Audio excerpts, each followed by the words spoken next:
Hello friends, எல்லோரும் எப்படி இருக்கீங்க? நல்லா இருக்கீங்களா? இன்றைக்கி சாட்டர்டே மார்னிங் எந்திரிச்சோடனே எப்போ போல் அரிசி களைஞ்சி வச்சுருக்கேன். அதே போல் பால் அடுப்பில் வச்சுருக்கேன். இப்போ தான் நம்ம வீடியோவை நீங்கள் ஃபஸ்ட் டைம் பார்க்குறீங்கன்னா மறக்காமல் சப்போர்ட் பண்ணி லைக் பண்ணி ஷேர் பண்ணுங்கள். வீடியோவை ஃபுல்லாக ஸ்கிப் பண்ணாமல் பாருங்கள். இப்போ வாங்க வீடியோக்குள்ளே போகலாம்.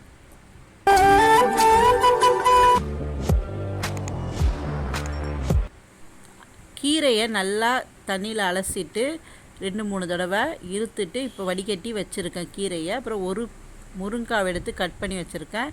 ஒரு தக்காளி கட் பண்ணி வச்சுருக்கேன். நிறைய பூண்டும் சின்ன வெங்காயமும் உரித்து வச்சுருக்கேங்க.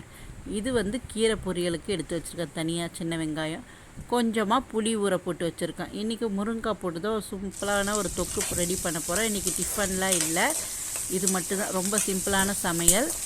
இப்போ பூண்டும் சின்ன வெங்காயமும் வதங்கிட்டுருக்கு. அது கூட ஒரு தக்காளி சேர்த்து அது கூடவே முருங்காவும் சேர்த்து நல்லா மிக்ஸ் பண்ணி விட்டுக்கலாம்.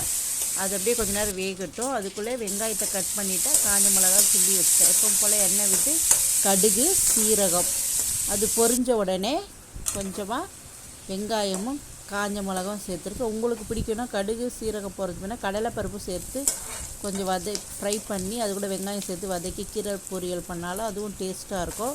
லாஸ்ட்டில் தேங்காய் பூ துருவி போட்டு இறக்குனாலும் டேஸ்ட்டு சூப்பராக இருக்கும். கீரைக்கு சாதாரணமாக பண்ணாலும் கீரை பொரியல் நல்லாயிருக்கும். இப்போ குழம்ப கூட்டி வச்சாச்சு. நிறைய சின்ன வெங்காயமும் பூண்டும் போட்டு வச்ச முருங்காய் தொக்கு டேஸ்ட்டு பூண்டு குழம்பு இல்லை வெங்காய குழம்பு டேஸ்ட்லேயே இருக்கும். சாப்பிட்றதுக்கும் நல்லாயிருக்கும்.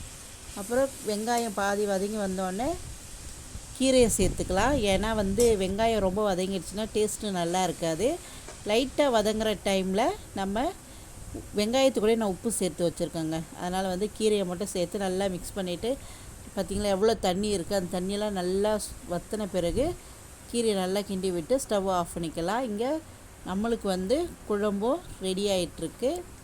கீரை பொரியலும் ரெடி ஆகிடுச்சுங்க. நல்லா ட்ரை ஆகிடுச்சு. தண்ணியெல்லாம் நல்லா மிக்ஸ் பண்ணிவிட்டு அடுப்பு ஆஃப் பண்ணிக்கலாம். பார்த்திங்களா நிறையா வெங்காயம் போட்டு கீரை பொரியல் சாப்பிட்டோம்னா சூப்பராக இருக்கும். யாருக்கெல்லாம் இது மாதிரி கீரை பொரியலில் நிறைய வெங்காயம் போட்டு சாப்பிட பிடிக்கும் அப்படின்ட்டு மறக்காமல் கமெண்ட் பண்ணுங்கள். அதே போல் முருங்காய் போட்டு தொக்கு யாருக்கு பிடிக்குன்றவங்களாம் கமெண்ட் பண்ணுங்கள். நீங்களும் இதே மாதிரி உங்கள் வீட்டில் ட்ரை பண்ணி பாருங்கள். ட்ரை பண்ணி பார்த்துட்டு எப்படி இருக்குன்னு கமெண்ட் பண்ணுங்கள். இன்றைக்கி சாப்பாடு தான் மீதமாயிடுச்சு. நைட்டு ஃப்ரைடே நைட்டு அதை சாட்டர்டேக்கு தாளித்த சாதம் மட்டும் பண்ணிக்கலாம் அப்படின்னு சொல்லிட்டு, ஏன்னா மாவு வேறு இல்லை. அதனால் கொஞ்சமாக எண்ணெய் விட்டு கடுகு அது பொரிஞ்சோடனே கடலைப்பருப்பு அது செவந்த உடனே வெங்காயம் கருவேப்பிலை அது வதங்கினோடனே தக்காளி சேர்த்து வதக்கி வச்சுருக்கேன்.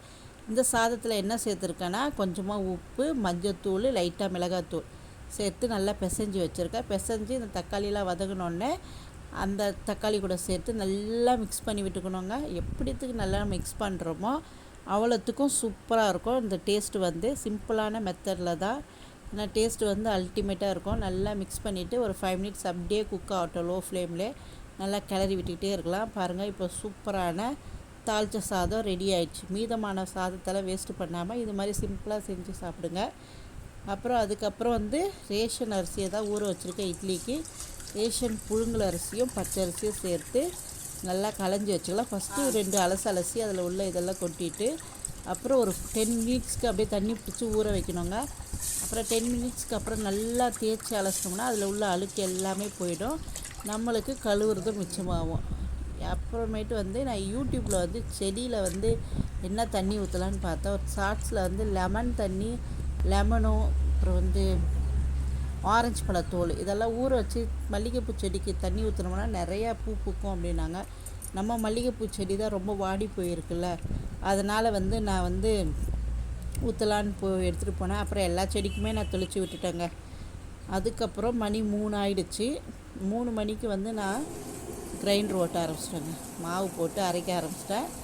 சரி, மாவு அரைச்சிட்டு கொஞ்சம் உளுந்து கொஞ்சம் அதிகமாகவே இருந்துச்சு, அது போட்டு வடை செஞ்சிடலாம் அப்படின்னு சொல்லிட்டு வடைக்கு மாவு அரைச்சிட்டேன். மாவும் கரைச்சி வச்சுட்டேங்க.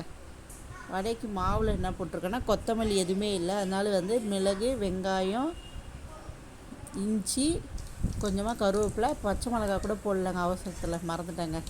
அப்புறம் பெருங்காயத்தூள், ஏன்னா டைம் ஆயிடுச்சு அப்படின்னு சொல்லிட்டு. சரி, அப்புறம் தட்டி போட்டு வடையை எடுத்து பிளாக் டீயோடு குடித்தாச்சு. எப்பவும் போல் ஹேண்ட் ரைட்டிங் வீடியோ எழுதிட்டு இன்றைக்கி வீடியோ இதோடு முடிச்சுக்கலாம். மாமா வந்து ஐஸ்கிரீம் வாங்கிட்டு வந்தாங்க, அது வீடியோ எடுக்கல, அது பசங்க அதுக்குள்ளே சாப்பிட்டுட்டாங்க. அவ்வளோதாங்க. இந்த வீடியோ பிடிச்சிருந்தா லைக் அண்ட் ஷேர் பண்ணி சப்போர்ட் பண்ணுங்கள். தேங்க்யூ. பாய்.